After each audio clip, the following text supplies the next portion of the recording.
అండి ఇది full video chicken curry restaurant స్టైల్లో చేశాను. ఫస్ట్ నేను చిన్న ఆనియన్ కట్ చేసుకొని పక్కన పెట్టుకున్నాను. తర్వాత మిక్సీ కోసం కొబ్బరి, పెద్దగా ఆనియన్స్ అండ్ టమాటా 3 కలిపి మిక్సీ చేయాలి. అందులోనే కొంచెం అల్లం వెల్లుల్లి పేస్ట్ కూడా యాడ్ చేశాను. వీడియో మాత్రం నచ్చితే మాత్రం ప్లీజ్ సబ్స్క్రైబ్ చేసుకోవడం మర్చిపోకండి. లాంగ్ వీడియోస్ వ్యూస్ రావట్లేదని షార్ట్ వీడియోస్ పెడుతున్నాను. బట్ షార్ట్లో కాకుండా లాంగ్ కూడా పెట్టి ట్రై చేద్దామని చేశాను. ఫస్ట్ ఇవన్నింటినీ కలిపి పేస్ట్లా చేసుకోవాలి, మిక్సీ పట్టుకోవాలి. తర్వాత చిన్నగా కట్ చేసుకున్న ఆనియన్ని వేడిగా ఉన్న కళాయిలో ఆయిల్లోని ఆనియన్స్ని కట్ చేసిన ఆనియన్స్ని కూడా వేసుకొని ఫ్రై చేసుకోవాలి. ఆ ఫ్రై చేసుకున్న తర్వాత మనం ఆల్రెడీ పేస్ట్ చేసాం కదా, టమాటా అది వేసి దాన్ని కూడా యాడ్ చేసుకోవాలి.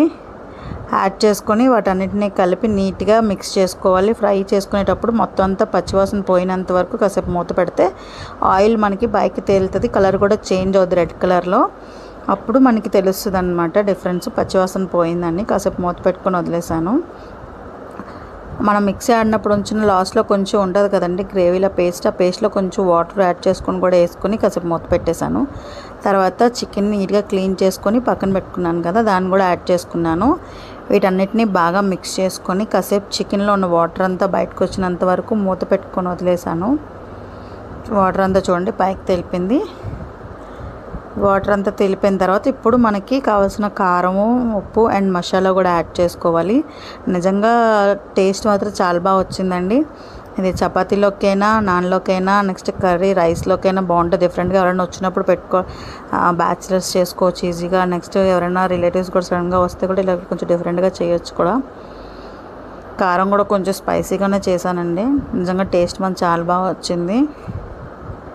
వీడియో నచ్చితే మాత్రం సబ్స్క్రైబ్ చేసుకోవడం మర్చిపోకండి. కొంచెం మసాలా కూడా, చికెన్ మసాలా కూడా యాడ్ చేసుకొని మొత్తం ఇదన్నీ కలుపుకొని కాసేపు మూత పెట్టుకొని వదిలేసాను.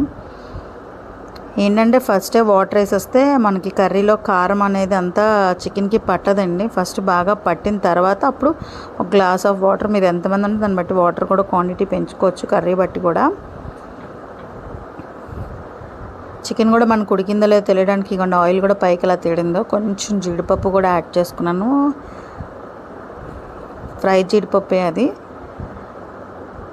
చూసారుగా మొత్తం అంతా బాగా మగ్గిపోయింది. ఇప్పుడు మనం కొంచెం వాటర్ యాడ్ చేసుకోవాలి.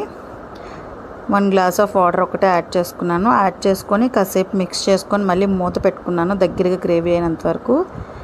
అండ్ లాస్ట్లో కొంచెం కొత్తిమీర యాడ్ చేసుకున్నాను. టేస్ట్ మాత్రం నిజంగా చాలా బాగా వచ్చిందండి. నెక్స్ట్ కొంచెం కొత్తిమీర యాడ్ చేసుకొని కాసేపు హైలో పెట్టుకుని తర్వాత దగ్గరికి అయ్యే ముందు కొంతసేపు సిమ్లో పెడితే చికెన్ కూడా ఉడికిపోద్ది బాగాన మెత్తగాన. చూసారు కదా,